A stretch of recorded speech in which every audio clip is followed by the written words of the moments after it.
नमस्कार, मैं हूं राज और आप देख रहे हैं प्योर पॉलिटिक्स। राहुल गांधी इस वक्त खासे परेशान चल रहे हैं। उनको इस बात का डर सता रहा है कि 2029 के लोकसभा चुनाव में एक बार फिर से उन्हें हार का सामना करना पड़ेगा। उनको ऐसा लग रहा है कि उनकी सारी कोशिशों के बावजूद कांग्रेस की स्थिति ऐसी नहीं है कि 2029 में भी वो जीत पाएगी, क्योंकि 2024 में जो थोड़ी बहुत उनकी सफलता मिली थी, 99 सीटें उनको मिल गई थी, उसके बाद उनको लग रहा था कि भाई हो सकता है 2029 में चीज़ें और अच्छी हों। लेकिन उसके बाद जिस तरह से उनकी हार हुई अलग अलग विधानसभा चुनाव में, हरियाणा में, महाराष्ट्र में, जम्मू कश्मीर में, तो आप देखिए खास करके जम्मू कश्मीर में, जम्मू में तो पूरी तरह से वो साफ़ी हो गए ना। तो इन सबों का जो संदेश गया है, वो संदेश राहुल गांधी को हिला चुका है बुरी तरह से। राहुल गांधी को कुछ समझ में नहीं आ रहा, वो अपनी झेप मिटाने के चक्कर में अब उन्होंने एक नया राग अलापना शुरू कर दिया। और वो राग क्या है कि इलेक्शन कमीशन जो है वो इलेक्शन चुरा रहा है, इलेक्शन कमीशन की वजह से कांग्रेस हार रही है। सोचिए कैसा आरोप है ये। मतलब 2004 से 2014 तक जब कांग्रेस की सरकार थी तो वो इलेक्शन कमीशन ने इलेक्शन नहीं चुराया था। कर्नाटक में उनकी सरकार है, हिमाचल प्रदेश में उनकी सरकार है, तेलंगाना में उनकी सरकार है, तो वो इलेक्शन कमीशन ने नहीं चुराया। लेकिन राहुल गांधी इस कदर बिफर चुके हैं और इस कदर बौखला चुके हैं। और सबसे बड़ी बात यह है कि 2029 में उनको अपनी हार का डर इस कदर सता रहा है कि वो अब उटपटांग आरोप लगाने पे उतारू हो गए। और बात सिर्फ उनकी नहीं है, जिन जिन को भी ये डर लग रहा है वो सब ऐसी ही हरकत कर रहे हैं। और उनमें एक जो नेता है उनका नाम है तेजस्वी यादव, बिहार में वो भी ऐसा कर रहे हैं। एक गलत एपिक नंबर को ला करके उन्होंने कहा कि ये जो SIR हुआ है ये गलत हुआ है, तो ड्राफ्ट रोल में हमारा नाम ही नहीं है। इलेक्शन कमीशन ने कहा कि भाई आप चेक कर लीजिए, आप जो एपिक नंबर आपने 2020 के चुनाव में इस्तेमाल किया था वही तो है वहाँ पे, बिल्कुल वहाँ पे मौजूद है। अब तेजस्वी दूसरी ही बात कह रहे हैं। तो खैर ये जो इंडी गठबंधन पूरा है, इसको अपना भविष्य बिल्कुल अंधकार में दिख रहा है। और चूंकि इंडी गठबंधन के जो हेड हैं राहुल गांधी, हेड ही कहेंगे उनको, वैसे तो कोई औपचारिक रूप से कोई हेड नहीं है, लेकिन राहुल गांधी को ऐसा लगता है कि वही नेता है। तो वो इस कदर डर गए हैं, इस कदर बौखला गए हैं कि इलेक्शन कमीशन के ऊपर उटपटांग आरोप लगाना उन्होंने शुरू कर दिया है। वो अपने कैडर को ये बताना चाह रहे हैं, ये भी एक तरीका हो सकता है कि कैडर को डिमोरलाइज नहीं करना चाहते, उनको बताना चाहते हैं कि हम हारे नहीं है, इलेक्शन कमीशन ने हरा दिया है। लेकिन सोचिए वो कितनी बड़ी गलती कर रहे हैं। वो देश के इंस्टीट्यूशंस पे उंगली उठा रहे हैं। चुनाव तो होते रहेंगे, लेकिन आप देश में क्या मैसेज भेजना चाह रहे हैं? क्या आप देश में गृह युद्ध करवाना चाह रहे हैं कि जो कोई भी हार जाएगा तो वो कहेगा कि भाई इलेक्शन हम हारे नहीं, हमको हराया गया है? क्या ये आप ये मैसेज देना चाह रहे हैं देश में? तो क्या आप देश को गृह युद्ध की तरफ नहीं झोंक रहे हैं? ये राहुल गांधी को इस पर गौर से सोचना पड़ेगा।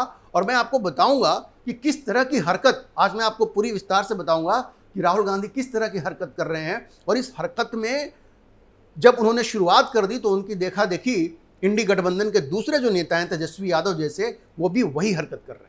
अब देखिए राहुल गांधी ने क्या किया है। राहुल गांधी ने कर्नाटका में इलेक्शंस को लेकर के बड़ा गंभीर आरोप लगाया।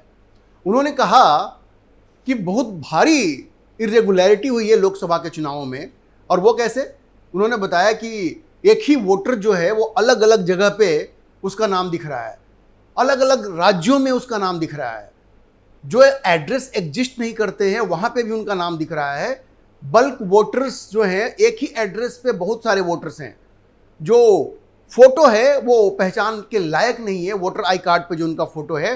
तो इस तरह से उनका ये कहना है कि कई तरह की बहुत बड़ी धांधली हुई है इलेक्शन कमीशन की तरफ से, और इसकी वजह से कांग्रेस जो है वो लोकसभा का चुनाव हारी है, महाराष्ट्र का चुनाव हारी है, क्योंकि ये सब कुछ इलेक्शन कमीशन करवा रहा है। राहुल गांधी इस बात को भूल गए कि जो मुद्दे वो उठा रहे हैं, इन्हीं चीज़ों को ठीक करने के लिए special intensive revision election commission करना चाहता है पूरे देश में। वैसे भी मैं आपको बताऊंगा कि कैसे उन्होंने जो भी आरोप लगाए हैं उसको इलेक्शन कमीशन ने पूरी तरह से खारिज कर दिया है, पूरी तरह से इलेक्शन कमीशन ने खारिज कर दिया है। अब ये शुक्रवार को इलेक्शन कमीशन ने एक चुनौती दी राहुल गांधी को कि उन्होंने ये जो फ्रॉड वाली बात कही है, जो आरोप लगाया है इंडिया ब्लॉक की मीटिंग में, वो एक तो इलेक्शन कमीशन ने कहा कि बिल्कुल ही एब्सर्ड एनालिसिस है, बिल्कुल ही घटिया एनालिसिस है। और उन्होंने कहा, इलेक्शन कमीशन ने राहुल गांधी को चैलेंज किया कि भाई आपने जो आरोप लगाया है उस पर या तो आप माफ़ी मांगिए, चूँकि आप देश को मिसलीड कर रहे हैं, या फिर आप ओथ लेकर के ये कहिए, ओथ लेकर के उन्होंने फॉर्म भी भेजा है कि आप इसको बकायदा ओथ लेकर के आप अपने कंप्लेंट को रजिस्टर करवाइए। राहुल गांधी ने ऐसा करने से इनकार कर दिया। राहुल गांधी ने कहा कि नहीं हम तो अंडर ओथ इसको कंप्लेंट को फाइल नहीं करेंगे, क्योंकि उनको मालूम है उनको जेल जाना पड़ सकता है। उनको मालूम है कि अंडर ओथ अगर वो गलत बात कहेंगे तो वो जेल जा सकते हैं। तो इलेक्शन कमीशन ने तो पूरी तरह से एक्सपोज कर दिया कि आपने जितने भी आरोप लगाए हैं ये बिल्कुल गलत हैं, और अगर आप में हिम्मत है तो आप इसको अंडर ओथ लिख करके दीजिए। लेकिन राहुल गांधी भाग चले वहाँ से, जेल जाने के डर से राहुल गांधी भाग गए, बोले कि मैं तो इलेक्टेड हूँ, मैंने जो कह दिया वही ओथ है। भाई किसको बेवकूफ़ बना रहे हो? कानूनी प्रक्रिया को सारा देश समझता है, और तुमने अपने पास इतने महंगे महंगे लॉयर्स को रख लिया है, और उस आपको बिल्कुल मालूम है कि अगर हम अंडर ओथ इस कंप्लेंट को लगाएंगे तो हमें जेल जाना पड़ सकता है। अच्छा देखिए, फेक वोटर्स की पहचान का दावा करते हुए राहुल गांधी ने एक प्रेजेंटेशन दिया था इस इंडी ब्लॉक की मीटिंग में, और वो लखनऊ के एक आदित्य श्रीवास्तव नाम के एक वोटर का एपिक नंबर पेश करते हुए कहा कि यह शख्स कर्नाटक के अलावा लखनऊ का भी वोटर दर्ज है। यही नहीं, ये भी कहा कि उसे महाराष्ट्र में भी मतदाता सूची में दर्ज दिखाया जा रहा है। लेकिन जब इसकी जांच पड़ताल हुई तो पता चला कि लखनऊ और महाराष्ट्र दोनों जगहों पर जब उसी नाम और एपिक नंबर से खोज की गई तो नो रिजल्ट फाउंड दिखाया गया। मतलब समझिए कि पूरी तरह से फर्जी दावा था, ये बिल्कुल फर्जी था, और इसीलिए वो अंडर ओथ कोई भी कंप्लेन फाइल नहीं करना चाहते थे। लेकिन अगर थोड़ी देर के लिए मान भी लिया जाए, थोड़ी देर के लिए अगर मान लिया जाए कि राहुल गांधी ने जो आरोप लगाया कि एक ही नाम से कई वोटर हैं, एक ही एड्रेस पे बहुत सारे वोटर्स हैं, अलग अलग स्टेट में एक ही नाम से कई वोटर्स हैं, एक ही व्यक्ति है, अगर इन सारे दावों को मान लिया जाए, या फेक एड्रेस है, अगर इनको सही भी मान लिया जाए थोड़ी देर के लिए, तो इसीलिए तो इलेक्शन कमीशन कह रही है कि एसआईआर करने की जरूरत है पूरे देश में। भाई बिहार में भी एसआईआर हुआ तो पता चल गया ना कि कितने लोग उसमें मर चुके हैं, कितने लोग हैं वो दूसरे राज्यों में जा करके रह रहे हैं, कितने लोग जो हैं वो फर्जी डॉक्यूमेंट्स इस्तेमाल कर रहे हैं, सब कुछ तो पता चल गया ना। इसीलिए तो इलेक्शन कमीशन ये कह रहा है कि एसआईआर जो है वो पूरे देश में होना चाहिए। और राहुल गांधी ने इस मुद्दे को उठा करके एक तरह से आप समझें तो इनडायरेक्टली उनको ये बात समझ में नहीं आई, लेकिन राहुल गांधी ने इस मुद्दे को उठा करके कि डुप्लीकेट वोटर्स हैं, एक ही एड्रेस पे बहुत सारे वोटर्स हैं, फोटो की प्रॉब्लम है, डेट ऑफ बर्थ की प्रॉब्लम है, एक तरह से इनडायरेक्टली उन्होंने नेशन वाइड पूरे देश में एसआईआर की मांग भी कर दी है, या एसआईआर का समर्थन कर दिया। राहुल गांधी को ये बात समझ में नहीं आई, क्योंकि इलेक्शन कमीशन यही तो कह रहा है कि इस तरह की जो भी डिस्क्रिपेंसी है, इस तरह के जो भी एरर्स हैं, उनको ठीक करने के लिए एक स्पेशल इंटेंसिव रिवीजन की जरूरत है पूरे देश में, जैसे बिहार में किया गया। कल को तो राहुल गांधी ये भी कह सकते हैं कि वोटर लिस्ट में तो यार जो लोग मर गए हैं उनका भी नाम है, जैसे बिहार में था। तो इलेक्शन कमीशन ने ठीक किया ना उसको, जो लोग मर गए हैं उनका नाम हटाया वहाँ से। कल को राहुल गांधी ये भी कह सकते हैं कि देखो यार ये लोग तो मर गए हैं, इनका नाम वोटर लिस्ट में है और बोगस वोटिंग हो रही है।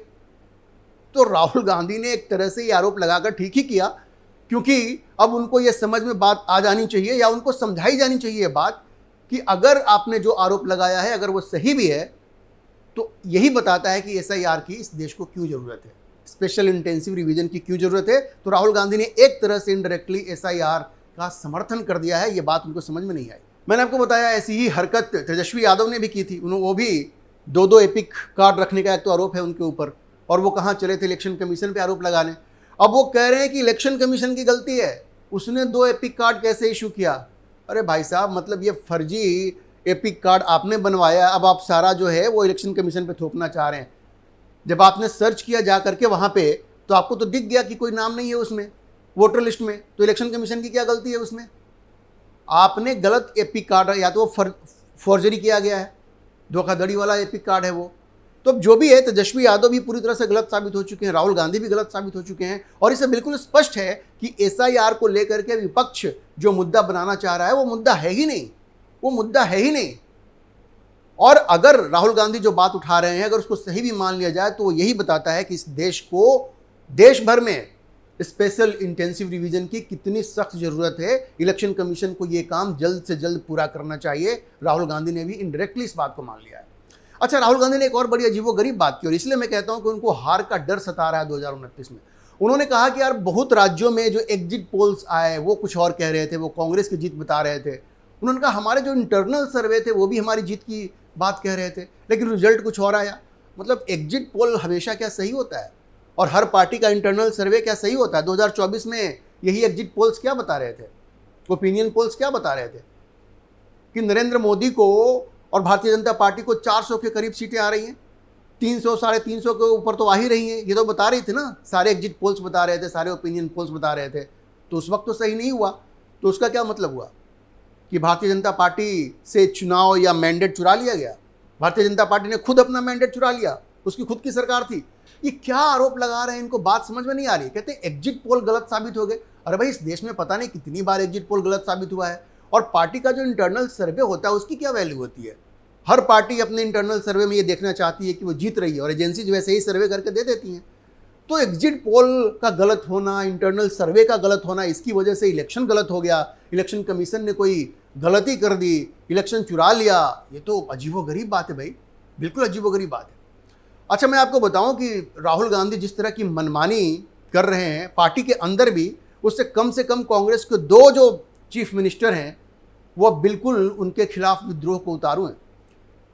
जी, 2 ऐसे मुख्यमंत्री हैं। एक हैं तेलंगाना के रेवंत रेड्डी। आपको पता है कुछ दिनों पहले वहाँ की जो प्रभारी हैं मीनाक्षी नटराजन, वो वहाँ पे पूरे प्रदेश में यात्रा करना चाह रही थी, पद यात्रा, और उन्होंने मुख्यमंत्री को नहीं बताया। वो सिर्फ दिल्ली गई, राहुल गांधी से बातचीत की और आकर के कहा कि हम पद यात्रा करेंगे। रेवंत रेड्डी बिल्कुल उखड़ गए, गुस्से में आ गए, बोले बिना मुझे बताए हुए तुम पद यात्रा कैसे कर सकते हो? और उन्होंने साफ कह दिया कि भाई ये जो हाई कमांड है ना, उन्होंने बिल्कुल इनडायरेक्टली ये कह दिया कि जो हाई कमांड है वो हमें डिक्टेट नहीं कर सकता, स्टेट हम चला रहे हैं। ये जो कांग्रेस का जो हाई कमांड होता है, ये हमेशा ये कोशिश करता है कि जो राज्य में चीफ मिनिस्टर है उसके पैरेलल एक पावर सेंटर को खड़ा कर दे। अब सोचिए, मीनाक्षी नटराजन जाके पदयात्रा करना है उनको, वो तेलंगाना की प्रभारी हैं, लेकिन उन्होंने चीफ मिनिस्टर को नहीं बताया। अरे भाई, जो राज्य का मुख्यमंत्री है उसको आप नहीं बताएंगे? तो वहाँ पे रेवंत रेड्डी ने खुलेआम चुनौती दे दी है राहुल गांधी को। आप समझिए, कोई छोटी मोटी बात नहीं है। ये दिखाता है कि राहुल गांधी का प्रभाव धीरे धीरे घटता जा रहा है और मुख्यमंत्री सीधे चुनौती दे रहे हैं। और यही स्थिति कर्नाटक में सिद्धारमैया की। राहुल गांधी के लाख चाहने के बाद भी सिद्धारमैया डीके शिव कुमार को मुख्यमंत्री बनाने को तैयार नहीं है, जबकि राहुल गांधी चाहते हैं कि डीके शिव कुमार वहाँ के मुख्यमंत्री बने, क्योंकि ऐसी डील हुई थी। चुनाव परिणाम जब कर्नाटक के आए थे तो ऐसी डील हुई थी कि आधे समय सिद्धारमैया मुख्यमंत्री होंगे और आधे समय डीके शिव कुमार होंगे। लेकिन अब सिद्धारमैया हटने को तैयार नहीं है, राहुल गांधी के चाहने के बावजूद। मतलब सिद्धारमैया भी उनकी बात सुनने को तैयार नहीं है। अच्छा, उसके बाद आप देखिए, कई वरिष्ठ नेता हैं जो राहुल गांधी की हरकतों से इतनी तंग आ गए हैं, जिस तरह से उनको अपमानित किया जा रहा है। जैसे मनीष तिवारी हैं, शशि थरूर के बारे में आप लोग जानते ही हैं, आनंद शर्मा है, सलमान खुर्शीद हैं। ये सब लोग राहुल गांधी से नाराज चल रहे हैं, क्योंकि उन्हें ऐसा लगता है कि राहुल गांधी ऐसी हरकत कर रहे हैं जो कांग्रेस के इतने बड़े नेता को, जो एलओपी है, लोकसभा में विपक्ष का नेता है, उसको शोभा नहीं देता। राजनीति अपनी जगह पे है, लेकिन जब भी कभी राष्ट्र पे कोई बात आती है तो पूरे देश को एक स्वर में बोलना चाहिए और नेशन फर्स्ट की पॉलिसी होनी चाहिए। इन लोगों ने जिस तरह से ऑपरेशन सिंदूर को समर्थन दिया और दुनिया भर में जा करके भारत के रुख का समर्थन किया, वो राहुल गांधी को पसंद नहीं आया।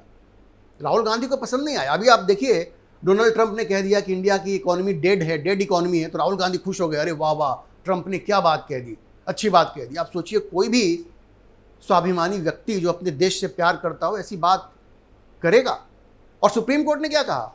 जो उन्होंने ये आरोप लगा दिया कि भारतीय सैनिकों को चीन के सैनिक पीट रहे थे और 2000 स्क्वायर किलोमीटर चीन ने कब्जा कर लिया, तो सुप्रीम कोर्ट ने पूछा कि क्या आप अपने आप को भारतीय समझते हैं? सुप्रीम कोर्ट ने कहा कि अगर आप एक ट्रू इंडियन होते, सच्चे भारतीय होते, तो आप ऐसी बात नहीं करते।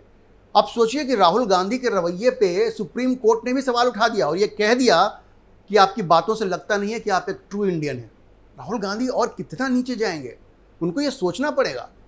और जैसा मैंने आपको बताया, उनकी इन्हीं हरकतों से नरेंद्र मोदी के प्रति ईर्ष्या में वो इस कदर पागल हो गए हैं कि देश को भी वो सम्मान नहीं दे रहे हैं, और जब देश के लिए बोलने की बात आती है तो वहाँ भी वो बोलने को तैयार नहीं है। तो उनकी इन्हीं हरकतों से जो कई वरिष्ठ नेता हैं, मनीष तिवारी, शशि थरूर, आनंद शर्मा, सलमान खुर्शीद, ये सब ऐसी खबरें आ रहे हैं कि वो पार्टी छोड़ने को तैयार दिख रहे हैं, मन बना रहे हैं। और अगर उनको मौका मिला, अगर उनको सही मौका मिला तो निश्चित रूप से कांग्रेस छोड़ सकते हैं, इस बात की पूरी संभावना है। शशि थरूर के बारे में तो कहा ही जा रहा है कि वो भाजपा के टच में है और कुछ भी हो सकता है।